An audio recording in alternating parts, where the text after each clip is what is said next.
ভাইয়া ওই যে তোমার বইরা বাদ দেয় করছে। হ্যাঁ বান্দর ছাড়া এত কত কাউকা তুমি তো এই পাকার আগে গাছ থেকে দেপাস করে পড়ে গেছো। তা আমার দেখা কি তোমার কাছে বুড়া মনে হয়? না না না, আপনার দেখে তো বুড়ি মনে হয় না, আপনার দেখে মনে হয় একদম কচি খুকি। তা আপনার পরিচয়টা দিলে খুব খুশি হইতাম। আমি হইলাম গিয়া পাত্রীর দাদি। তবে নাতনি দেখার আগে তিনটা প্রশ্ন করবো তোমা করে, সেই প্রশ্নের উত্তর যদি দিতে পারো তাইলে দেখামো, আর নাইলে মনে করো চলে যেতেইব। থাক না, থাকবো কেন? পাত্রপক্ষ আইসা পাত্রীপক্ষরে কত প্রশ্ন করে কও। আমি দাদি হয়ে কি তিনটা প্রশ্ন করতে পারুম না? না দাদি, অবশ্যই পারবেন, আপনি প্রশ্ন করেন। আচ্ছা পাত্র তো তুমি। আমার প্রথম প্রশ্ন হয়েছে তুমি কি কাপড় চোপড় ধুইতে পারো? আরে পারে মানে কি? অবশ্যই পারে। বড় ভাই এত সুন্দর করে কাপড় ধোয়, একবার কাপড় ধুলে সারা জীবন সেই কাপড় আর ধোয়া লাগে না। ভালো। 2 নাম্বার প্রশ্ন হচ্ছে তুমি কি রান্না বান্না করতে পারো? আমি বলতেছি দাদি, আমার বড় ভাই যে রান্না বান্না করে, আমাদের বাড়ির সব রান্না তো বড় ভাই করে। শুধু কি আমাদের বাড়ির নাকি, আমাদের আশেপাশের যত বাড়িতে যত অনুষ্ঠান হয় সব অনুষ্ঠানের রান্না কিন্তু আমার বড় ভাই করে। আমার বড় ভাইয়ের রান্না এত স্বাদ, খাওয়া পরে মনে হইব কি আমার বড় ভাইয়ের হাত তাই না চারটা চুটা খাইতে ইচ্ছে করতো। যাক শুনে খুব ভালো লাগলো। তুমি কি বাচ্চা কাচ্চা পালতে পারবা? হাই হাই হাই, না কি কয়, আমার বড় ভাই আমার ছোট ভাইয়ের পাশে, আমারে পাশে, আশেপাশের যত বাচ্চা কাচ্চা আছে সব তো সেই এক কাঁধে একটা নেই, আরেক কাঁধে আরেকটা নেই, কোলে একটা নেই, মানে কি বলবো, বাচ্চা কাচ্চা পাইলে বড় হয়েছে আমার বড় ভাই। হ্যাঁ আমিও তো ভাইয়ার বলে কত হিসু করছি, তাই না ভাইয়া? আরে বান্দর ছাড়া সরম লজ্জা কিছু নেই মানুষের সামনে। দেখো যাক তাহলে চতুর্থ প্রশ্ন করি। না না না দাদি, কোনো চতুর্থ প্রশ্ন হইব না, আপনি বলছেন 3টা করবেন। এইবার প্রশ্ন আমার তোমার কাছে। আমার তুমি যে এই তোমার ভাইয়ের হইয়া বকবক বকবক করতেছো, তুমি কি তোমার ভাইয়ের চামচা? কি বলেন দাদি, আমি ভাইয়ের সামসা হবো কেন? আমি আমি যেন কি, আমি আমি ভাইয়ের হাতা হাতা।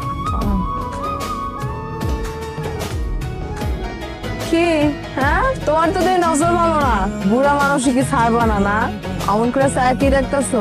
না মানে দেখলাম আর কি দাদি কত সুন্দর। দাদি জোয়ান কালীকে আপনি তো অনেক সুন্দর ছিলেন না?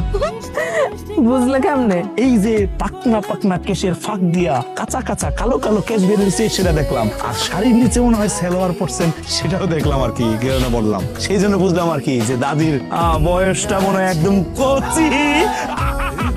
দাদি দাদি দাদি দাদি দাদি দাদি দেখি দেখি। আর কিছু মনে করেন না, ও আমার মেজো বোন সুরাইয়া একটু দুষ্ট, কিন্তু মনটা খুব ভালো। আরে না না, মনে করার কি আছে, বিয়ে শাদীর ব্যাপার, একটু দুষ্টামি করা যায়। আমরা যে কি পরিমাণ দোস্ত সেটা সময় হলে হারে হারে টের পাবে। আরে চুপ থাক, এই ঘটনা পাত্রে নিয়ে আসেন। এবার আসল পাত্রী আনেন। আমি গিয়ে আমি এইবারের মেয়েরা কিন্তু অনেক ভালো, অনেক লক্ষ্মী। হ্যাঁ তোমাকেও পাত্রে যে কিছু জিজ্ঞাসা করার লাগে তাহলে জিজ্ঞাসা করতে পারো। পাত্রী আলহামদুলিল্লাহ আমাদের পছন্দ হয়েছে। আলহামদুলিল্লাহ। আপনারা যদি কিছু মনে না করেন, আমরা খুব তাড়াতাড়ি ভাবিরে আমাদের ঘরে উঠাইতে চাই। তো বিয়ের ডেটটা কবে করা যায়? তাহলে সামনের শুক্রবারে পরে শুক্রবার করে, সামনের শুক্রবারের পরে শুক্রবার 25 তারিখ করতে চাইতেছি, কি বলেন? আলহামদুলিল্লাহ, আমি কোনো সমস্যা নাই। তাইলে আর কি। এই সোমা একটু এদিকে আয় তো। হ্যাঁ সোমা, তোর কি হয়েছে? হ্যাঁ ডাক্তারছি না? বড় আপার অসুখ হয়েছে দাদি, অনেক বড় অসুখ হয়েছে। কি কয়? হ্যাঁ অসুখ হয়েছে, আজ বাদে কাল বিয়া, এখন অসুখ হইলে চলবো? ওই তাড়াতাড়ি হারাদন ডাক্তারের খবর দে। দাদি বড় আপার যে অসুখ হয়েছে সেই অসুখ তো হারাদন ডাক্তার সুস্থ করতে পারবো না। কোন ডাক্তার লাগবো? দাদি এই অসুখ ঠিক করতে হলে বাদল ডাক্তারের লাগবো। আরে আরে আরে আরে আরে আরে বেড কি করতেছেন? আস্তে আস্তে উপরে উঠে পড়বেন তো। বললো অসুবিধা আছে। আরে তোমরা ভাবি আপনার গয়নাগুলো দিতে এসি। ভালো তো আপনারা একলা একলাই দুষ্টুমি করবেন, আমগো দুই বাইরেও নেন, আমরা দুষ্টুমি করি একসাথে। কি আমরা বেটা মানুষ করে নেই না। আমরা কি বেড়া নাকি? তাইলে কি তোমরা, ও সরি থুকু, তাইলে কি আপনারা বেড়ি মানুষ? চুরি টুরি কোনো কিছুই তো পড়েন নাই। হ্যাঁ। এই ভাইরা তোমরা আসো তো, ভিতরে আসো। আর সুরাই আসো ভাইয়া, তোরা 2টা চেয়ার নিয়ে দে তো। ভাইজন ভাবি যে কই গেল?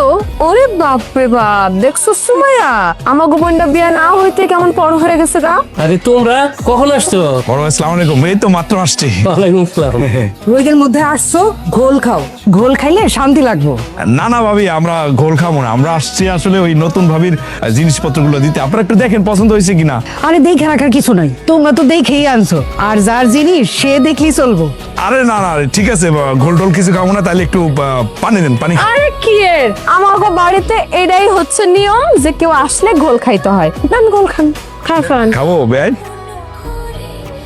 ঠিক আছে না? হ্যাঁ ঠিক আছে। আপনাদের বাড়ির ঘোল তো খাইলাম, ঘোলের স্বাদ নিলাম, তাহলে এক কাজ করেন, আপনারা দুইজন মানে আপনারাও যাই আমগো বাড়িতে, আমাগো বাড়ির ঘোলের স্বাদ কিন্তু আরো বেশি, কি কস? হ্যাঁ ভাইয়া। ইচ্ছা মতো গোল খাইবেন, ঠিক আছে? এনেন বাকিটা আপনারা খাই নেন। ভাবি আমরা দুই ভাই তাহলে চলে গেলাম, তুমি সাবধানে থাকো। তুমিও সাবধান থাকো ভাই। ভাইয়ারে কি কোনো মেসেজ টেসেজ দিতে হইব নাকি? যাও ফাজিল, তোমার মুখে কিছুই আটকানো না। তোমার এই ছোট দেওয়ারটা কিন্তু একটু বেশি তিরিং বিরিং করে। খালি ছোট দেওয়ারাই তিরিং বিরিং করে না, তিরিং বিরিং সবাই করে। ভাই আপনারাও সাবধানে থাকেন, ঠিক আছে? বলা তো যায় না কখন কি হয়ে যায়। তাই নাকি? ঠিক আছে, দেখ মনে শয়তানরে কেমনে শয়তানি শিখানো যায়। আই তারা থামতো, ওগো দেরি হয়ে যাইতেছে, বুঝাই দিক দেখ। হ্যাঁ দাদি যাই, তবে যাওয়ার আগে একটা কথা বলতেছি, আপনার এই দুই ফাজিল নাতিনিরে নিয়ে যান আমগো বাড়িতে তাবিজ তোমার করে, ঠিক আছে দাদি? হ্যাঁ জি যাই, আসসালামু আলাইকুম। ভিডিওটি ভালো লাগলে লাইক, কমেন্ট, শেয়ার করে চ্যানেলটি সাবস্ক্রাইব করুন আর সেই সাথে এই ভিডিও সম্পর্কে আপনার মূল্যবান মতামত জানাতে ভুলবেন না। কিন্তু ধন্যবাদ।